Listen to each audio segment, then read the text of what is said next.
Енді бізде блиц сұрақ, яғни бірнеше сұраққа қысқа нұсқа жауап беру керек. Алғашқы сұрақтардың бірі, неден қорқасың? Ауырдан бастадық қой. Қорқасың құдайдан қорқу парыз ғой бәріне жалпы. Енді қорқу, биіктіктен қорқу бар. Жалпы жақындарды жоғалтудан қорқу бар. Фобия биіктіктен қорқу бар. Жақындарды жоғалтудан қорқамын. Мысалы, жаңағы жақындармен осы Алматыдағылар айтсам, мысалы, әке-шешеден қорқасың. Алматыдағы жақындарымыздың компашкамыздан диплом алған кезде біреудің болмай қалуы, мысалы, мен қатты қорқатынмын бар. Кәдімгі қорқатынмын, егер ол болмай қалса қалай болады, біз алып тұрамыз, ол алмай қалады деген сияқты. Сол қатты қорқыныш болған сондай. Келесі сұрақ, алдыға жүруге, өмір сүруге не жігерлендіреді сені? Бұл өмірдің уақытша екендігі. Бұл өмірдің уақытша екендігі. Жігерлендіреді. Бәрі өтіп кетеді. Өмір сүру керек. Үлгеріп қалу керек те. Талант па, еңбек пе? Талант, еңбек.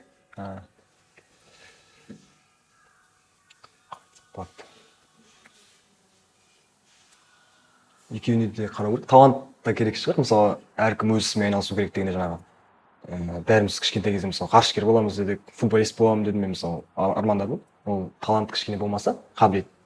Оның артынан жүгірудің қажеті жоқ та. Мысалы, бір кісі Құран жаттайын деп келген екен, бір оқия естіген. 10 жыл болған екен, әлі жаттай алмай жүрген. Әлі аз басында жүр екен. Сонда бір кісі ақыл айтқан екен, сен көрдің ғой, главное, өзіңнің шамаң неге жететінін. Енді басқа нәрсемен айналыс деген да. Шамасы жететіндерге ол парыз дейді, жаттау. Сол сияқты талант болса, соның артынан жүру керек. Мысалы, жаңа мен үйрене алатынымды білемін шамамда ағылшынды. Соған баруым керек деген. Мысалы, мен балет билей алмайтын. Мысалы, би жас қой солар, не бар? Мысалы, бір нәрселерді мен істей алмауым мүмкін. Мен оған бармауым керек. Реалистсіз бе, романтиксің бе? Реалист, романтик? Реалист. Сын қабылдай аласың ба? Сын айтқан кісіге ренжим іштей. Реніш көрсетуім мүмкін қабақпен. Қабылдауың сәл қиындау, иә? Шындық болса да, қиындау. Ашық сойған пікірталасқа еркін түсе аласың ба? Кәдімгі дискурсқа ма, не дейді ондай? Пікірталас қой былайша. Қандай, кәдімгі ресми түрде болыватса андай түсем, бірақ ұрыс сияқты болып кететін болса, мысалы, қыздар болса. Жоқ, жекесіне кетіп емес, кәдімгідей ашық. Актуалды тема болса. Сенің мына жерде жазғандарың дұрыс емес. Дипломың қате деген секілді, екеуміз бір до конца отырып түбіне түсіп, сондай нәрсені до конца бара аласың ба? Өзім еңбегім жоққа шығарғанды мен ұнатпаймын қатты. Мен айтқым келеді. Жаңағыдай ондай пікірталасқа соңына дейін бара аласың. Мысалы, мен өзім бара алмаймын, өйткені мен оны көтере алмаймын да. Сосын қоя салыңдаршы дей саламын. Өйткені жүрегім ауырады. Түсінетін адам болса, қояды деп ойлаймын. Ар жақ қойғызым керек ар жақтан. Ол қоймаса енді қоя салады өзім. Әдебиет қоғамды өзгерте ме? Қоғамды. Ондай қауқары бар ма әдебиеттің? Тәрбиелеу жағына тәрбиелей алады. Қазақ тілінің бүгіні мен келешегіне қандай баға бересің? Бүгіні енді қолданысы жаман деуге де болмайды, әлсіз төмен деуге де, жоғары деуге де болмайды. Орыс тілі қазір көтеріп жатыр ғой көп. Жалпы үш тілдік мектептер енгізіліп кетті кішкентай сыныптан бастап, бастапқы сыныптан бастап.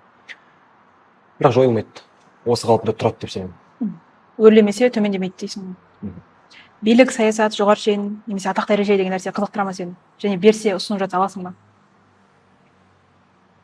Үлкен не деп ойлаймын, жауапкершілік жалпы. Сұрауы көп болады. Қазір келіспеймін, қазір ойлай алмаймын. Өзіңді жоғалтып алмау үшін не істейсің?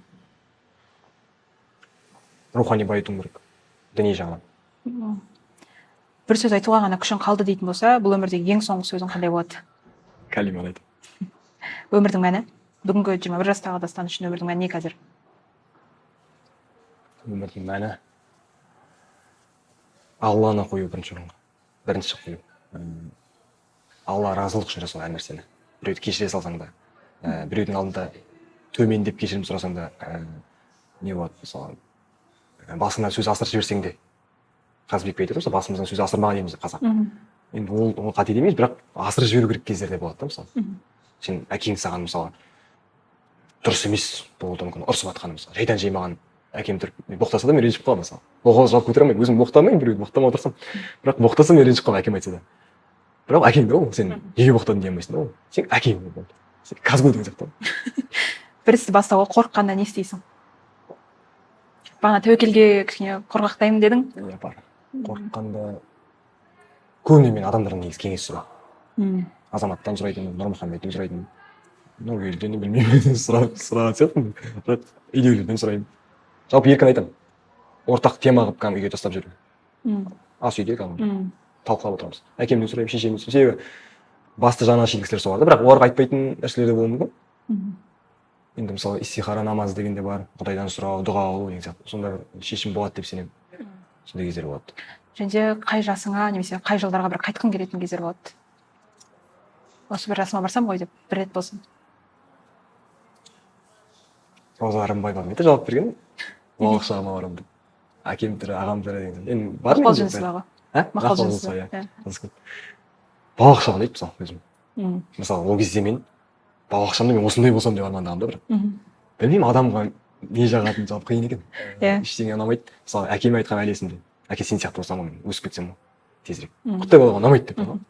Бірақ ол кезде күнделікті тамағың болса болды, ойнайтын достарың болса болды, далада топырақ шелек болса болды, камазың болса болды, жүре бересің.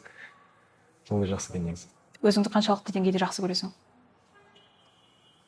Адам мені жақсы көреді ғой өзін, бірақ көңілім толмайтын кездерде болады, ренжитін кездерім болады. Бірақ өзін жек көруге болмайды деп ойлаймын адам.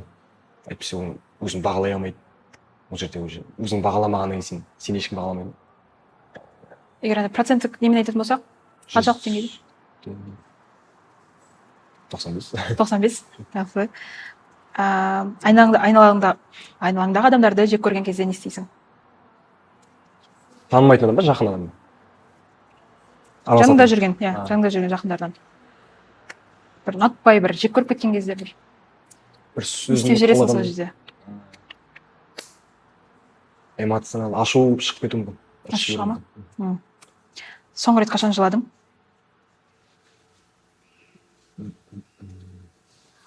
Есіңде бар ма жас күні? Жыламаймын негізі. Жылаған, қатты жылаған кезім болды мен. Бірінші курста деп отпайық қа? Жоқ, көрсеңіз.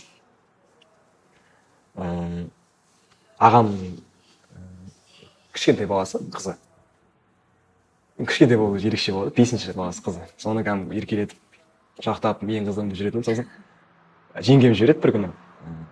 Күйіп қалыпты ғой. Тефайлы су төгіліп кеткен болсын. Больницаға алып баратын болсын. Суретін жіберген ғой, жеңгеме де бәрібір сурет дейді. Қолынан енді бір жарты сағат бәрі сияқты. Мә қарап отырып ана көзіме кәдімгі ағат еркек негізі жылау қиын.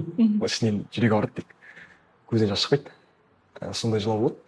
Сол кезде кәдімгі тамшылап тамды. Көзден бір тамшы тамды өзі бізге жылау ғой. Қыздар сияқты егілмейміз енді. Бірақ бір тамшы тамған өзі ол жылау саналады бізде. Тамбайды негізі. Бір тамшы түспейді. Просто жүрегі ауыру. Және балажан сияқтысың иә өзіңде. Жиі байқап тұрамыз. Соңғы рет қашан ішің ауырғанша күлдің? Нұргелді. Тағы Нұргелді ма? Қазір өткізе алмаймын, бірақ Перизат отыр. Бөлмеге жиналамыз. Дильназ бар, Перизат бар, Нұргелді үшеуі отыр. Мен тұрымда сұрақ қойып отырмын. 21 ғасыр көшбасшысын ұйымдастырамыз сіздерге деген кезде Перизат пен Нұргелді екеуі жарысып жатыр. Бір кезде Нұргелді бір сұраққа жауап берді да. Қазір өтпейді, Нұргелді өзі айту керек. Жаңағы Нұргелді қолдап келгендер бар екен деп шкафқа қарай қараймын ғой. Қол соғыңыздар деген Нұргелді тұрып, соғыңдар дейді. Сосын ана Перизат екеуміз оның айтқаны қызық тұрды да, соқ да. Перизат екеуміз жерге құлағанша мен жерге құлап аунап күлдім. Полдың ластығына қарамайды. Нұргелді жата салады дейді. Қатты өтті сондай. Сені жек көретіндерге не айтарың? Жек көретіндерге. Тастан бар болсын, ұнатпай тұратын адамдарға не айтқың келеді? Егер бетпе-бет келіп қалатын болса. Өзің білесің ғой деймін. Бәрібір. Бәрібір. Ал сені жақсы көретіндерге не айтар едің? Мен де сені жақсы көремін.